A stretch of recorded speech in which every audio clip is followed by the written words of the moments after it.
నిన్న south Africa మీద ఇండియాది ఒక్కో వికెట్ పడుతుంటే ఒక్కడైనా నిలబడి ఆడొచ్చు కదా, కనీసం ఇద్దరు స్లోగా ఆడి కనీసం పార్ట్నర్షిప్ బిల్డ్ చేయొచ్చు కదా, అట్లీస్ట్ రన్ రేట్ కోసం అన్నది ఆడొచ్చు కదా అని ప్రతి ఒక్కడు ఆలోచించాడు, ప్రతి ఒక్క ఫ్యాన్ మ్యాచ్ చూసేటప్పుడు. అండ్ ఇదంతా కాకుండా ఇండియా 1-1 ఆల్అౌట్ అయిన తర్వాత ప్రతి ఒక్క ఇండియన్ క్రికెట్ ఫ్యాన్ మనసులో గుర్తొచ్చిన ఒకటే పేరు, మన chase master king Virat Kohli. Kohli ఉండుంటే ఇలాంటి కొలాప్స్ జరిగి ఉండేది కాదు కదా అనుకున్నాను.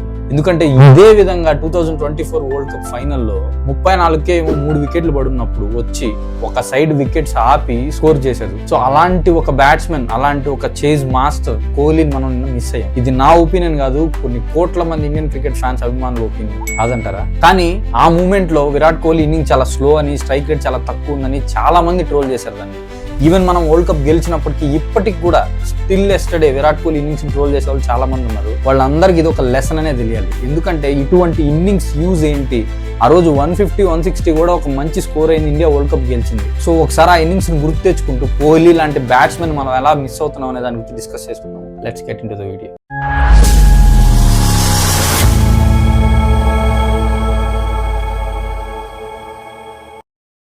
ఒక మనిషి మనతో ఉన్నప్పుడు కంటే మన దగ్గర లేనప్పుడే వాళ్ళ వాల్యూ ఏంటో తెలుస్తుంది అంటారు కదా, ఇది అలాంటి దానికి ఒక నిజమైన ఎగ్జాంపుల్. విరాట్ కోహ్లీ టీమ్ లో ఉన్న రోజులు, ఎస్పెషల్లీ T20 క్రికెట్ ఆడిన రోజులు కోహ్లీ స్ట్రైక్ రేట్ బాగలేదు, టుక్కు అని ఆడుతున్నాడు, ఓన్ మైల్ స్టోన్స్ కోసం ఆడుతున్నాడు, ఎక్కువ బాల్స్ తింటున్నాడు, ఎక్కువ బౌండరీస్ కొట్టట్లేదు, సిక్స్లు కొట్టట్లేదు అన్నారు. బట్ ఇలాంటి క్లచ్ మ్యాచెస్ లోనే విరాట్ కోహ్లీ అంటే ఏందో మనకు తెలిసింది. వరల్డ్ కప్ అంతా ఫామ్ లో లేడు 2024 లో, బట్ ఫైనల్స్ లో ఒక ఇన్నింగ్స్ ఉంటదని రోహిత్ శర్మ గెస్ చేశాడు, రోహిత్ శర్మ బ్యాకప్ చేశాడు, అండ్ అదే విధంగా విరాట్ కోహ్లీ డెలివర్ చేశాడు. ఆ రోజు ఫైనల్స్ లో మన అందరం గుర్తు తెచ్చుకుంటే ఒక్కసారి స్టార్టింగ్ లో వచ్చిన రోహిత్ శర్మ, పంత్, సూర్యకుమార్ యాదవ్ అందరూ అవుట్ అయ్యారు. ఆల్మోస్ట్ ఇంకా ఇండియా కనీసం 150 అన్నా కొడతదా లేదా అని ఒక డౌట్. ఆ టైంలో కోహ్లీ అండ్ అక్షర్ పటేల్ బిల్డ్ చేసిన పార్ట్నర్షిప్ ఇండియాని బతికిచ్చింది. అండ్ కోహ్లీ చేసిన స్కోరే ఇండియా గెలవడానికి రీజన్ అయింది. ఒక పక్క వికెట్లు పడుతూ ఉంటే ఒక్క బ్యాట్స్మెన్ కూడా ఇంటెంట్ తో ఆడాలని చూస్తున్నారు కానీ గేమ్ అవేర్నెస్ లేకుండా ఆడుతున్నారు. వికెట్స్ పడుతున్నాయి, ఒక సైడ్ కనీసం 2-3 ఓవర్లు సింగిల్స్ రొటేట్ చేసి, స్ట్రైక్ రొటేట్ చేసి, ఆ తర్వాత కొంచెం గేమ్ ని డీప్ తీసుకెళ్లి ఆడదామని ఒక్క బ్యాట్స్మెన్ ఆలోచించట్లేదు. వద్దాము, సిక్స్లు కొడదామా లేదా అవుట్ అవుదామా. T20 క్రికెట్ అంటే ప్రతి బాల్ 6 కొట్టడం మాత్రమే కాదు, గేమ్ అవేర్నెస్ ఉండడం. ఇప్పుడున్న సిచ్యువేషన్ లో నేను హిట్టింగ్ చేయాలా లేదా స్ట్రైక్ రొటేట్ చేయాలనేది డిసైడ్ అవ్వగలగాలి. నువ్వు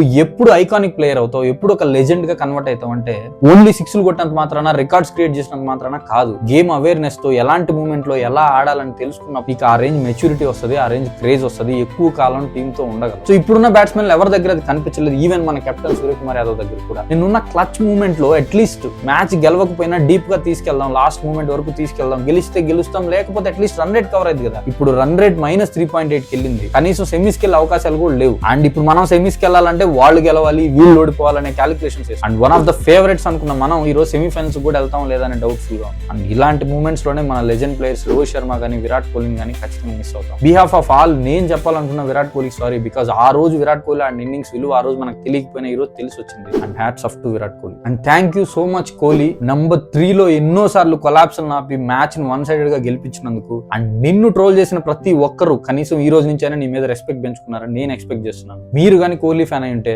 మీకు తెలిసిన కోహ్లీ ఫ్యాన్స్ అందరికీ వీడియోని షేర్ చేయండి, ఎస్పెషల్లీ కోహ్లీ హేటర్స్ కి షేర్ చేయండి. నిన్న కోహ్లీ లేకపోవడం వల్ల ఇండియా పరిస్థితి ఎలా అయిందని. And please subscribe to Crick stories for more updates. Thank you so much.